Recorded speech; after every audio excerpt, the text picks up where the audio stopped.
Today's webinar, Unraveling Fraud and Lead Generation, Do You Really Have Consent? It obviously is a timely topic considering what's going to happen at the end of January with the new consent laws.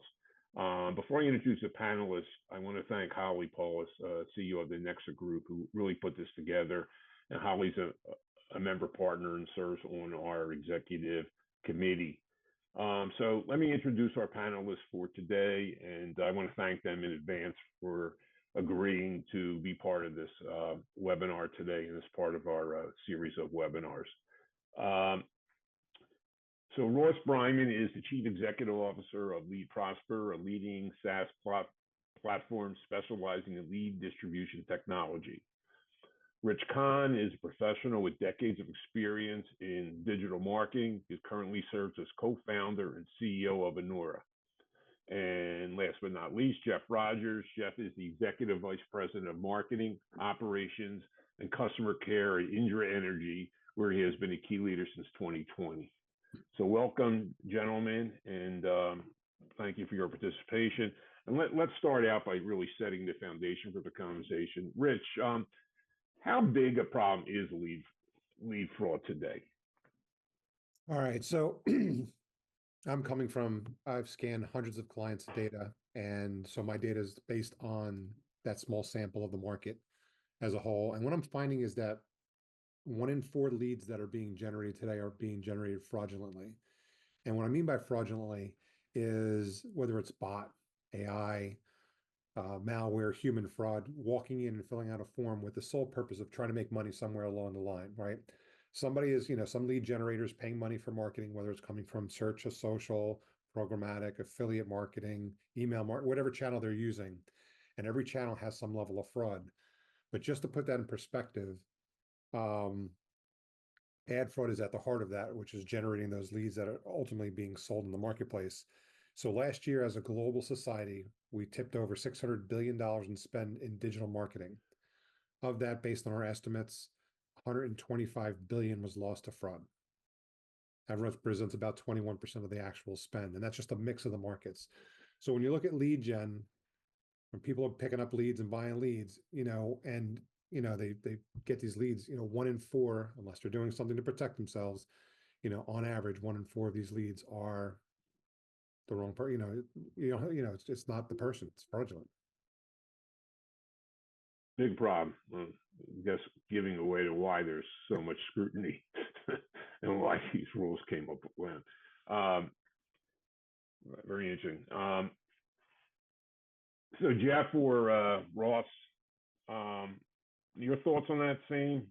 Are you seeing the same results? And yeah, I definitely seeing what Richard's seeing, and you need tools, you need validation software, you need to be using Anura, you need Trusted Form or Dernaya. You have to be looking at your data or doing the best you can to prevent this fraud from happening, or auditing your data, looking at your data. It's Richard said 1 out of 4 leads, like that is a big number. And if you're not being proactive and you're being reactive, it's going to be too late. You're going to get hit with a lawsuit or something's going to happen.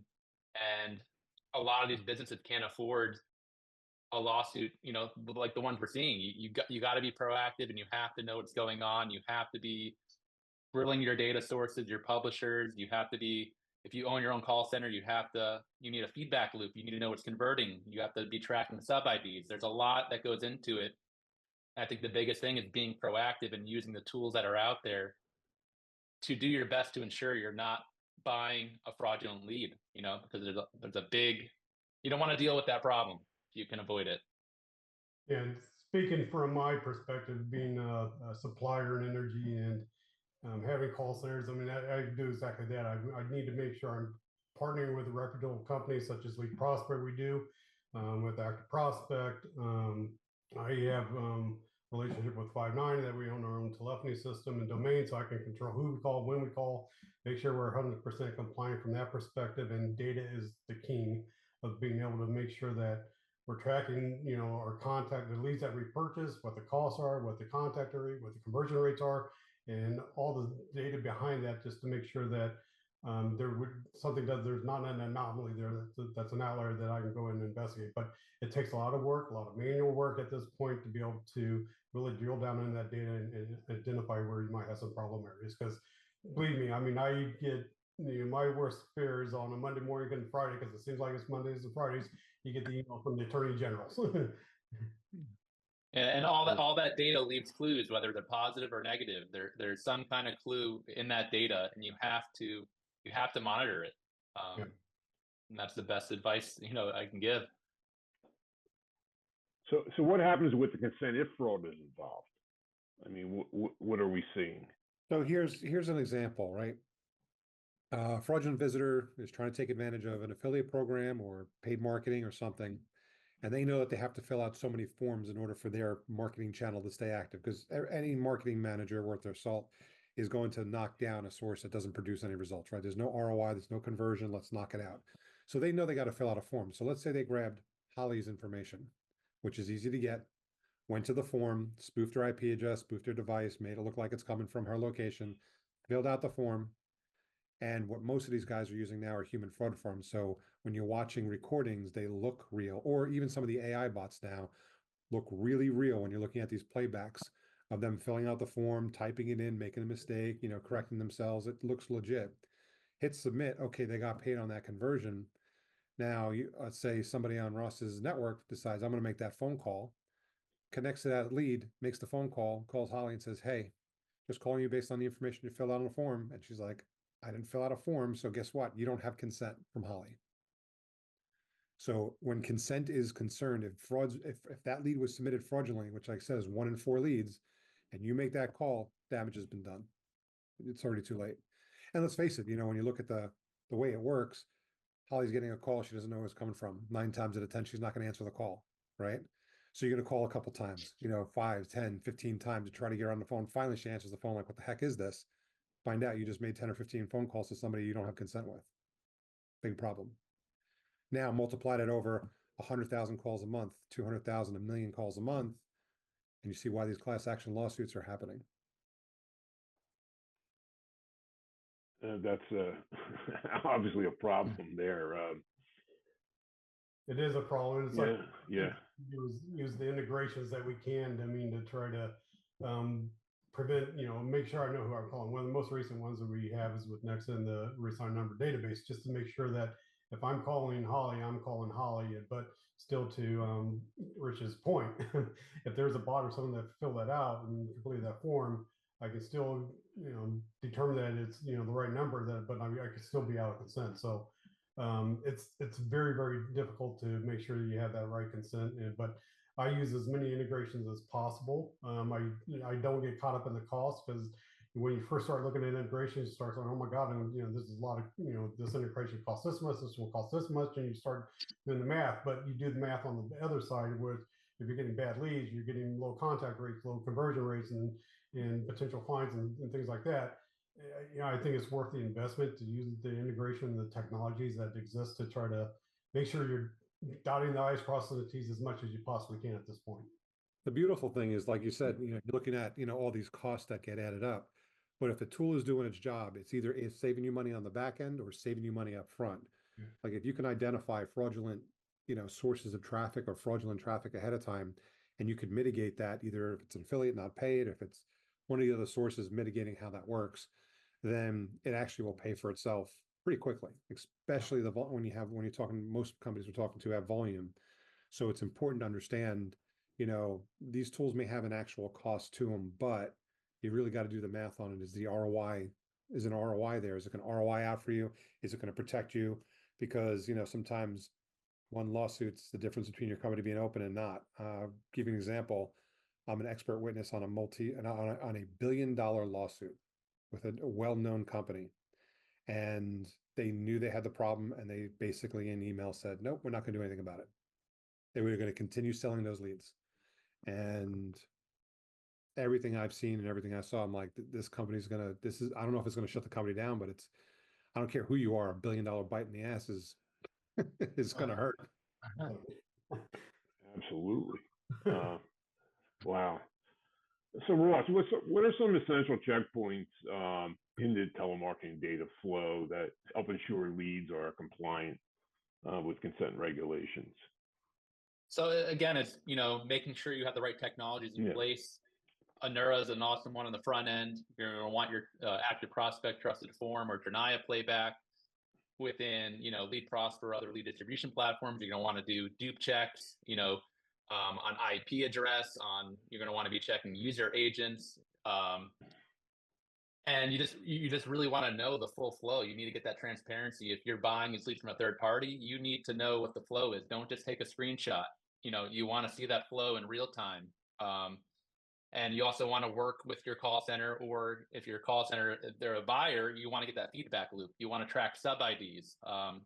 You can be working with a publisher who has thousands of sub IDs, but one of those, or maybe a handful of sub IDs, are problematic. And if you can track those down quickly, you can cut those off.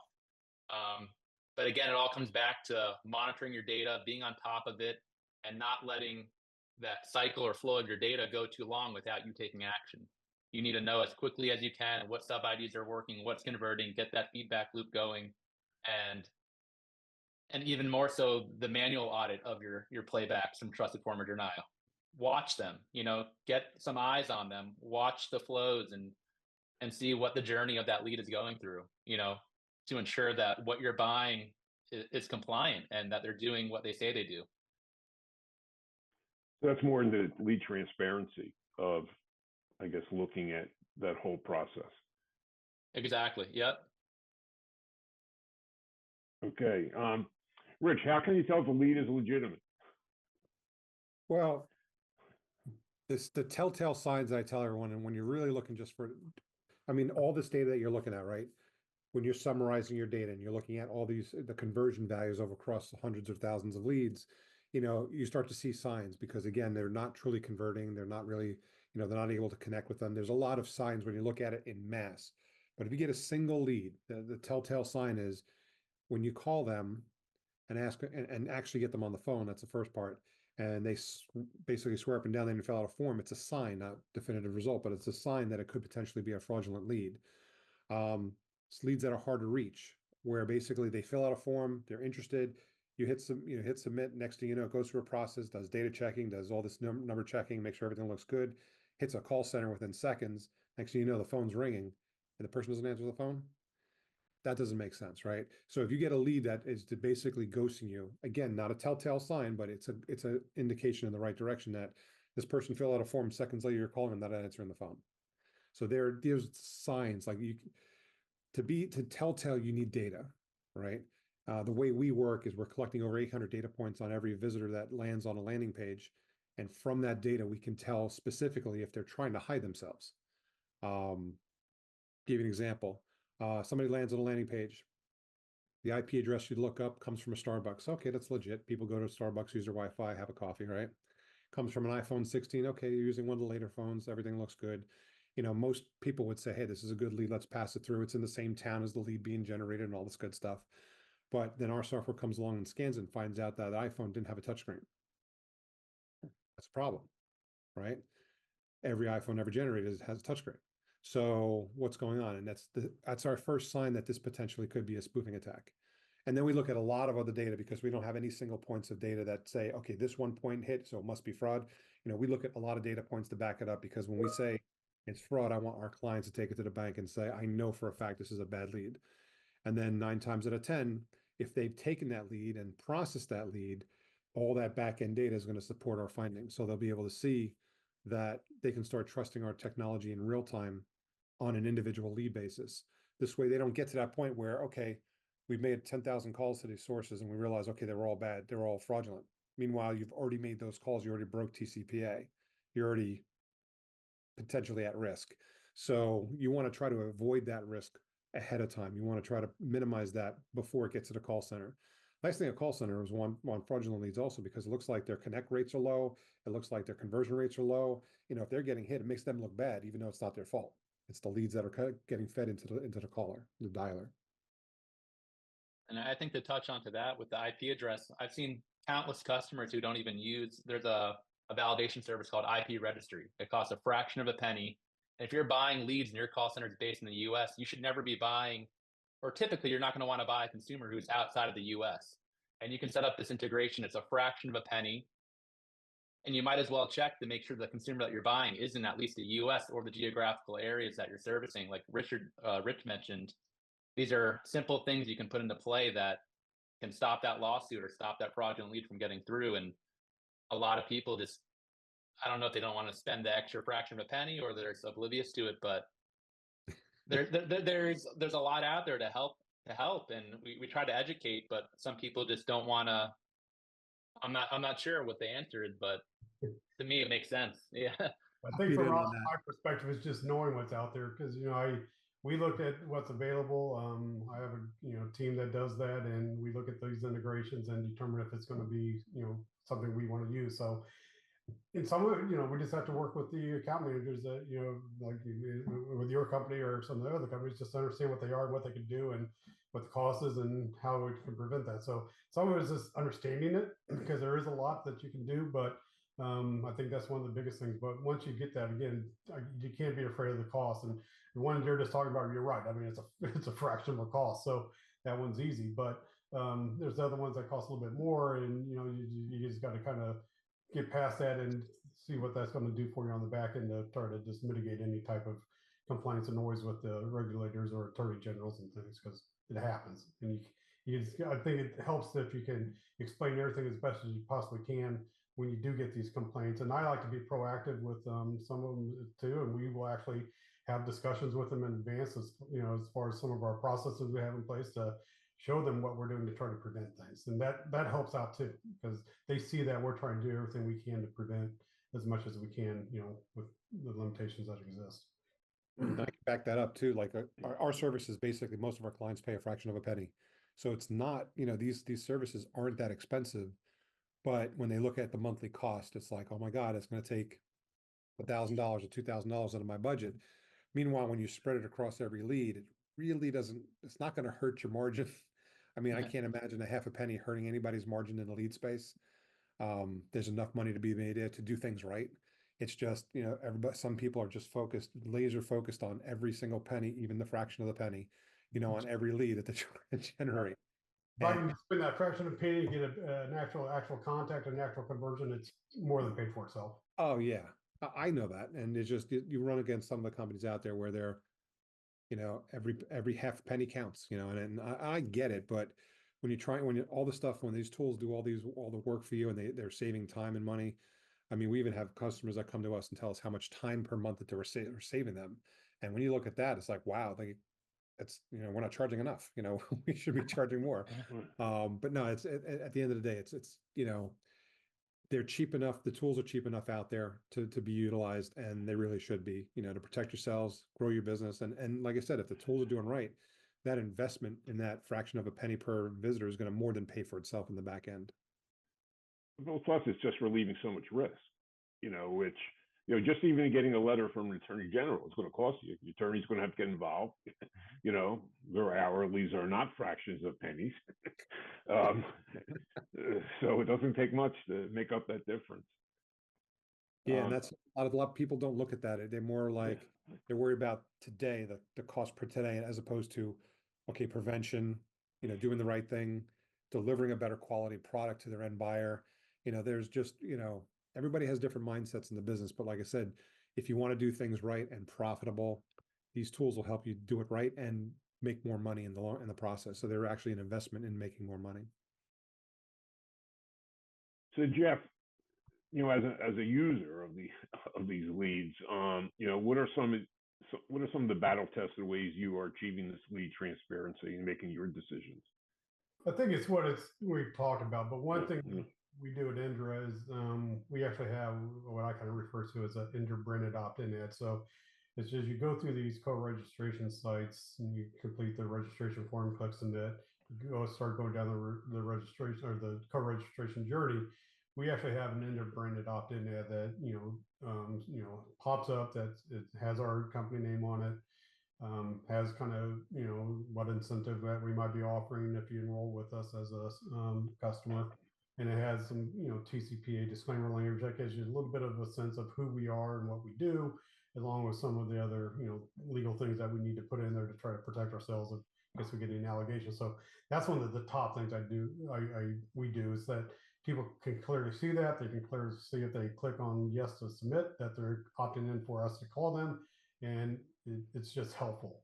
And then the integrations that I talked about, I'm not shy about them, and I like the integrations just because I sleep better at night knowing that I'm checking to make sure that I have, an active phone number. I'm checking the reassigned number database. Now I got the trusted form certificates.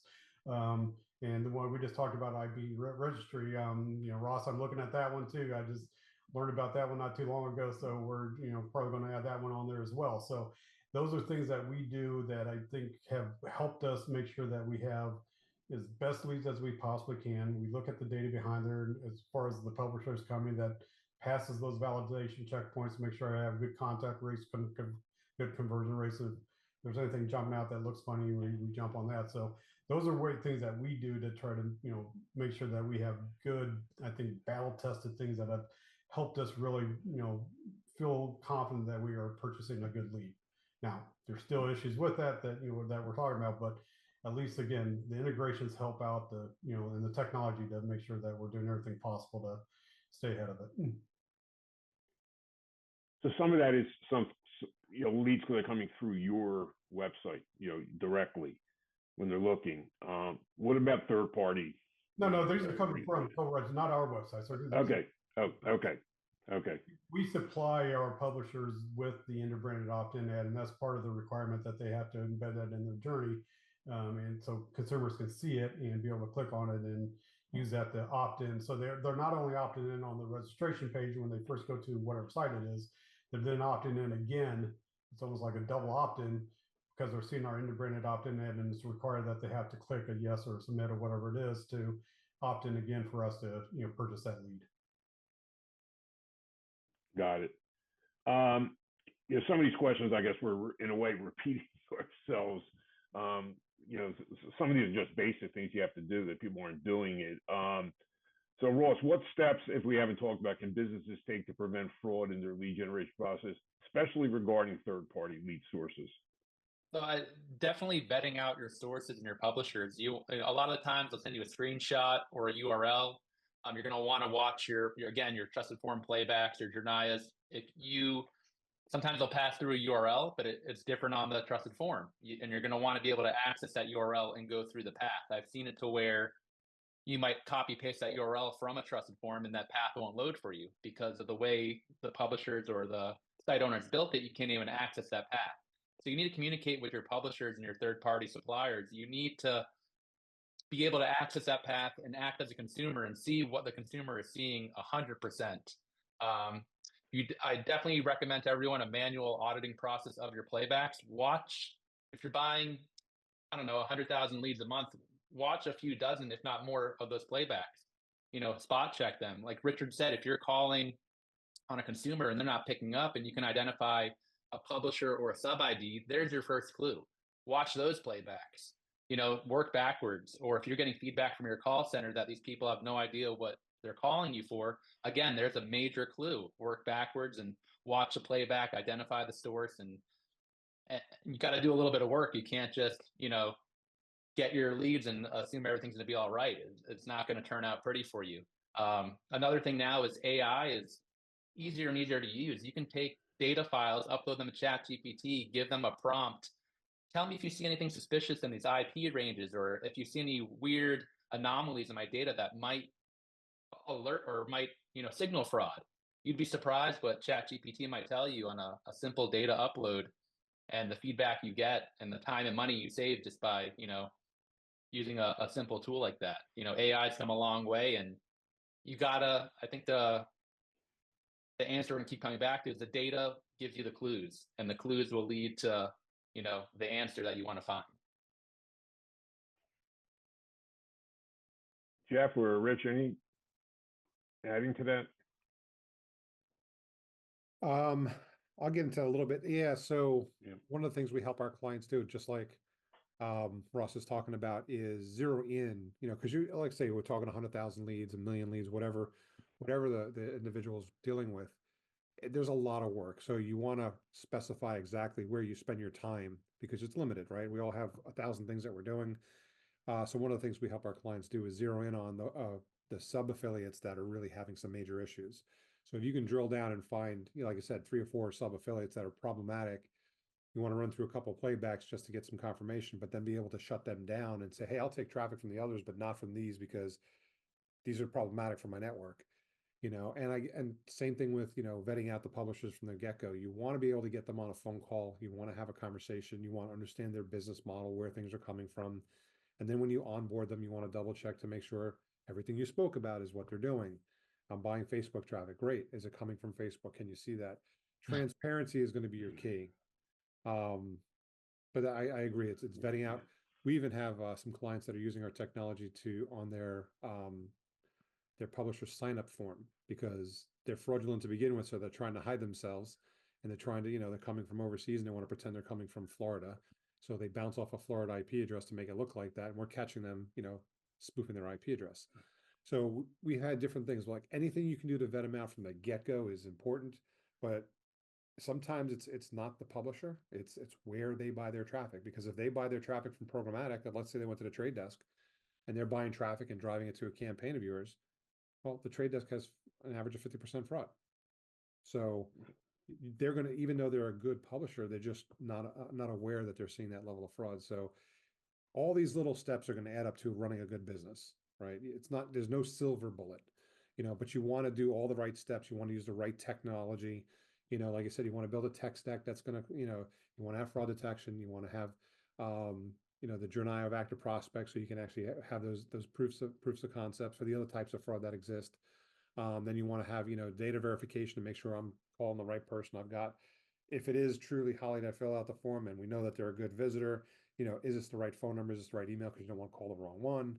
You want to have that tech stack in place so that you have your best foot forward. This way, if something happens, you're doing everything you can, but the people that sit back and don't invest like that and don't do that stuff, they're the ones who find themselves in hot water. Someone actually put a question in. What questions should we ask a list provider to ensure they are doing fraud ID and consent checks on their end before I purchase potentially fraudulent data?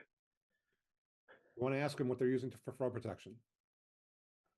Find out, if they, and I've had this before for my personal buying for my company, like, okay, we're a fraud vendor and I'm buying traffic for my network to drive in more leads. First question I ask them is, what are they using for fraud detection? And when they say, what do you mean fraud? Run. They should have an answer. They should, at this day and age, they should be using $125 billion last year. Everybody has fraud. It's just a matter of what level of fraud you have. So you want to check that. Are they using some type of consent system like an active prospect or Jornaya? What other validations are they doing to ensure your safety? Because again, you don't have the ability to touch the visitor and collect certain information anymore. You're trusting them to do it. And it's easier for a company like that to send fraudulent leads down because you have no way of checking it.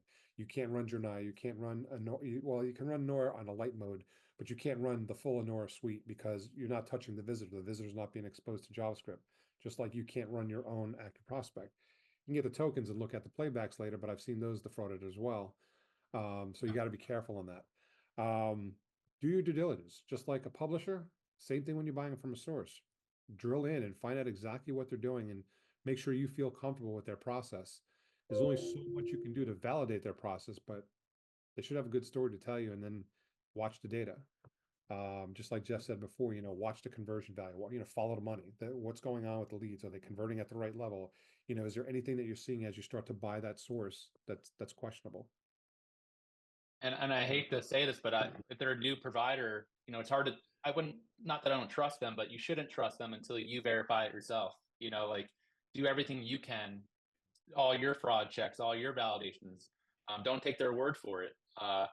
It's not worth it, because the lawsuit's gonna end up on your end. If you're that call center, you're gonna be the one in trouble, not the provider. So do what you can to ensure that you're comfortable buying those leads, from that source until you feel comfortable. Maybe you can scale back some of your validations, but I would do what you can to protect yourself, especially early on. And if they're a new source to you that you're not familiar with, you got to do what you can do. Yeah, definitely it seems like there's a lot of technology out there, or a lot of services out there that are actually out there. Are there new technologies coming? I mean, is AI, figuring in on this? Look, the bad guys use AI too to do it. It's like, a circle here. But are there some new technologies that you think that's going to make this easier?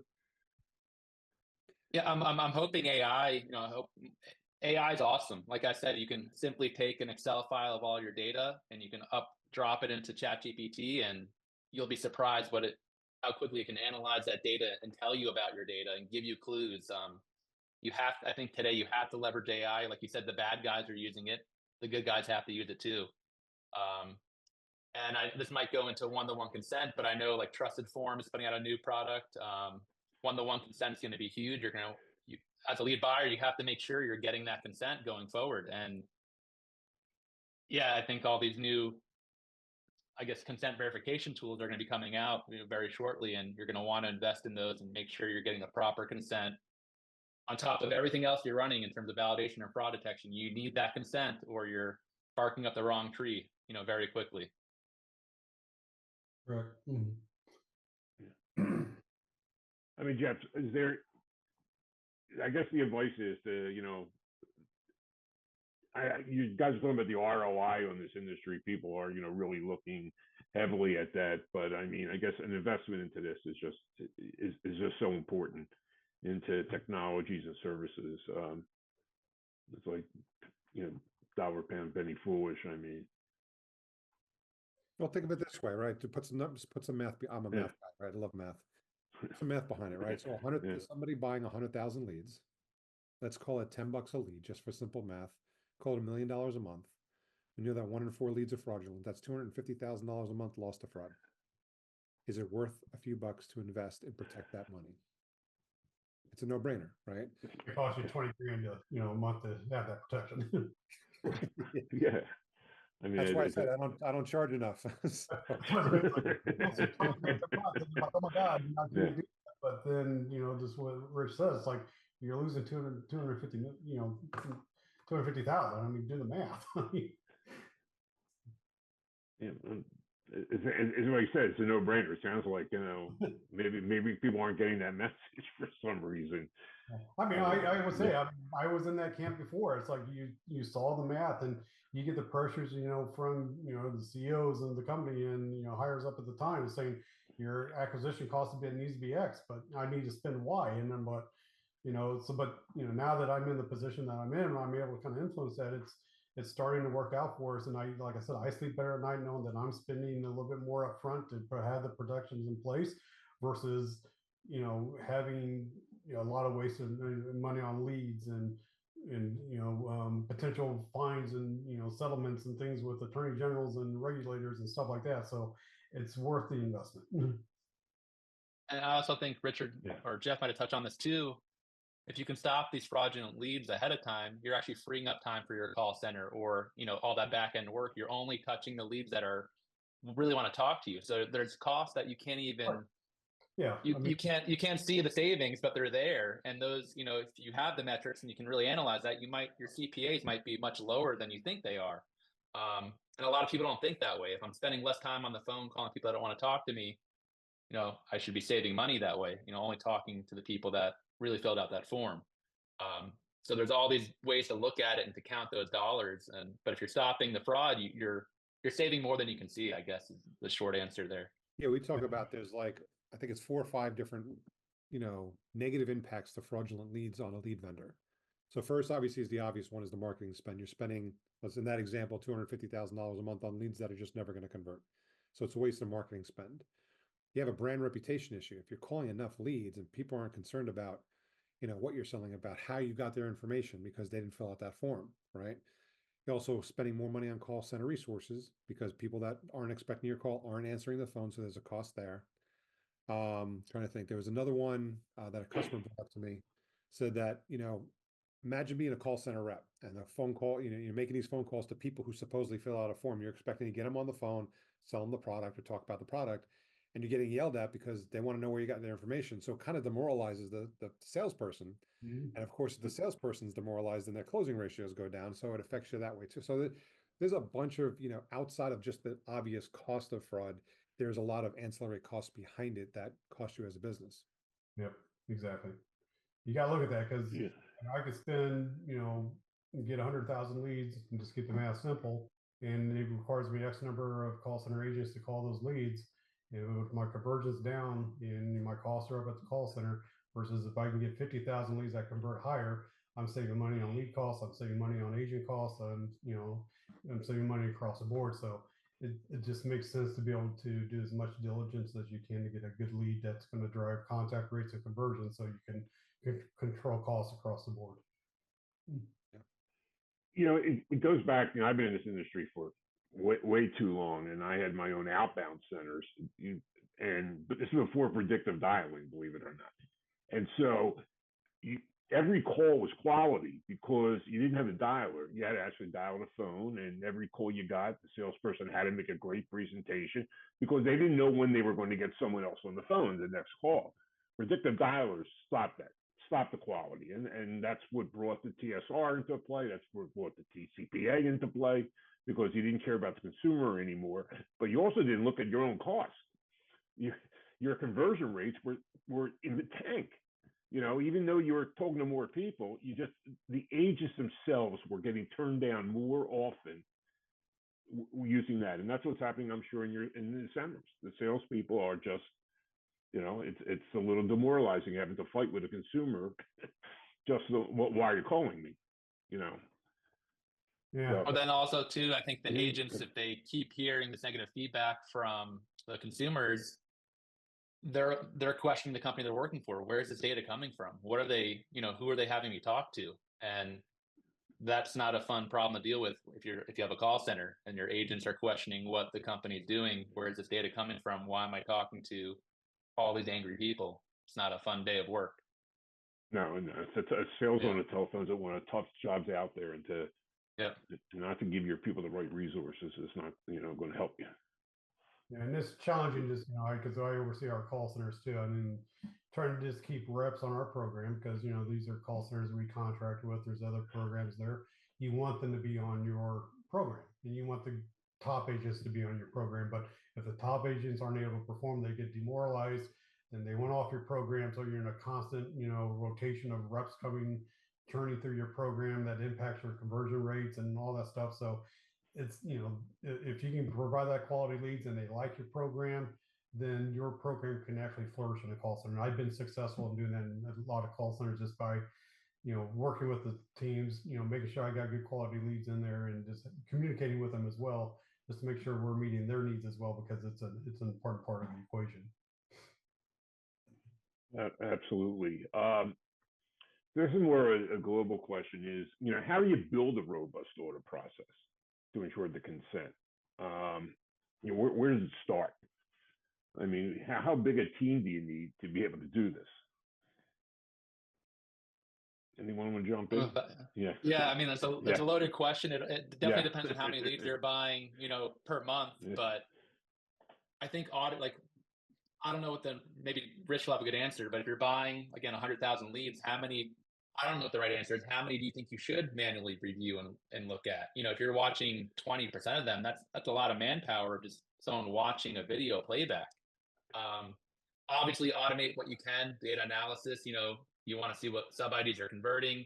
You have to have these reports. You have to know what you're buying, what's converting, what's not. That should be almost instant, feedback loop, all API driven. You need to have that in place or you're wasting a lot of time. But the manual auditing, I think is needed and underappreciated or not done enough. But I don't know the right answer to that one, because it takes, if a lead flow is a couple minutes multiplied by 100,000 and you're watching 5, 10, 15%. It's a lot of time, but hopefully I've been waiting for AI to come out with where you can upload a video and it can tell you what it's watching, but I don't think we're there yet. That will be an awesome tool if AI can automatically watch these videos and kind of give you a feel for it, but we're not there quite yet. But it needs to be top of mind for sure. Building the teams around this and having a process in place has to be something you're hyper aware of. I'll give you an example. I was talking to a client, and we were just starting the engagement process and starting to work. And what had happened is one of his staff members took a 2-week vacation, and they were having a problem with a series of the phone calls that were coming in through the network based on the traffic that they were buying. So he spent the 2 weeks literally listening, manually reviewing as many of the calls as possible. Came up with, like, it was interesting that he found, some somebody was saying that they were looking for car parts for a car, like a Toyota, and I can't remember the name of the car. And he didn't never heard of the Toyota, the model, like, Prius or Camry or Toyota, whatever. He didn't recognize the model. He had to look it up, found out that it was the Prius, or not the Prius, the Toyota Camry made in India. They have a different name for it. And so he started putting things together, and he spent 2 weeks going through all this data and then tried to pinpoint the data, try to figure out what's going on. Like, he's like, I just don't have the manpower to do this. So what he did as a blind test was he gave me the data, said, could you process this? So we processed this, and we zeroed in exactly on what he found in seconds.